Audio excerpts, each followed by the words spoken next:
No alarm clock, no job, no phone. You wake up on cold dirt, and your only task today is to survive. But here's what nobody tells you.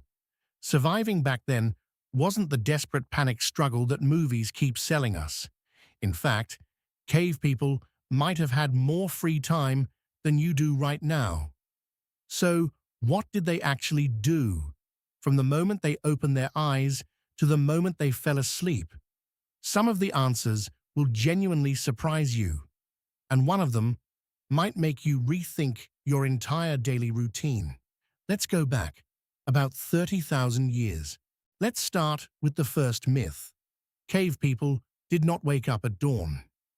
Studies of modern hunter-gatherer tribes, the Hadza in Tanzania, the San people in the Kalahari, tribes that still live almost exactly like our ancestors did, show that they typically wake up 1 to 2 hours after sunrise. Why? Because nights are cold and dark and dangerous. There is simply no reason to leave shelter before the temperature rises. The very first thing they did every morning was check the fire. If it went out overnight, that was a real problem. Flint, dry moss, steady hands, and about 15 minutes of careful work to bring it back. Because fire wasn't just warmth. It was cooking. It was protection from predators. It was the social center of the entire group, all in one. Breakfast, leftovers from the day before. Cold meat, maybe some roots. No morning ritual. No coffee. No scrolling. Quick thought for you. How long does your morning routine actually take? And how much of it do you actually need? Now, here's the biggest myth Hollywood ever sold us. Cavemen spent their days chasing mammoths. Wrong. Around 80% of their food came from gathering. Berries, nuts, roots, insects, eggs. And this work was done mostly by women, who were, by the way, incredibly skilled botanists, without ever going to school. Men did hunt, but not every day. A major hunt happened every few days at best. Most of the time, they were walking, tracking, reading the landscape, and setting traps. Now here's the number that actually changes everything.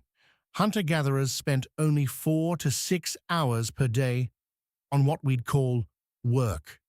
The rest of the time, rest, socializing, play. The anthropologist Marshall Salins called them the original affluent society, not because they had a lot, but because they wanted little.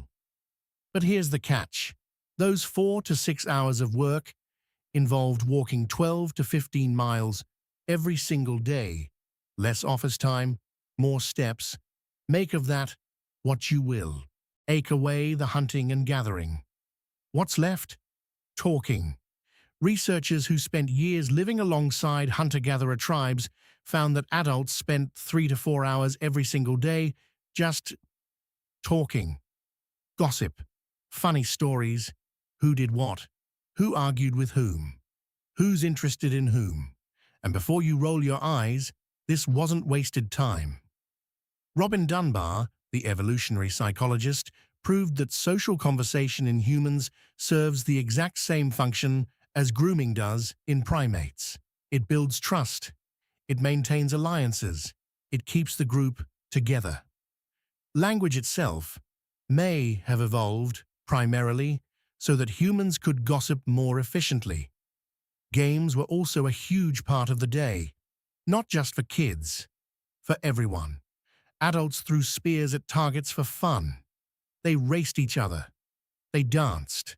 And dancing wasn't entertainment. It was a ritual that synchronized the entire group emotionally. Conflict? No courts, no lawyers. Every disagreement was settled through open group discussion. Direct democracy. Tens of thousands of years before anyone invented the word. Here's a question I want you to sit with for a moment. When did you last talk to someone, truly talk, for an hour with no screen in your hand? Evening was the most beautiful part of a cave person's day. The fire was lit. Everyone gathered around it.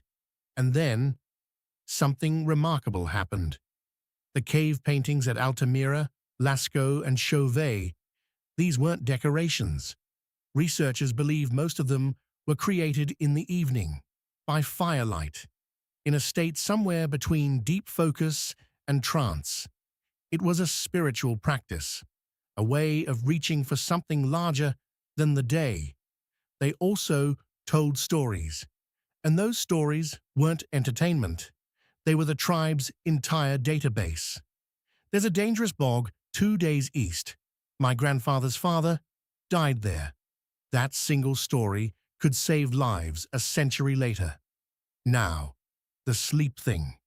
This one really got me when I first read about it. Scientists who studied sleep patterns in tribes with no electricity found that people did not sleep 8 hours straight. They slept in 2 phases.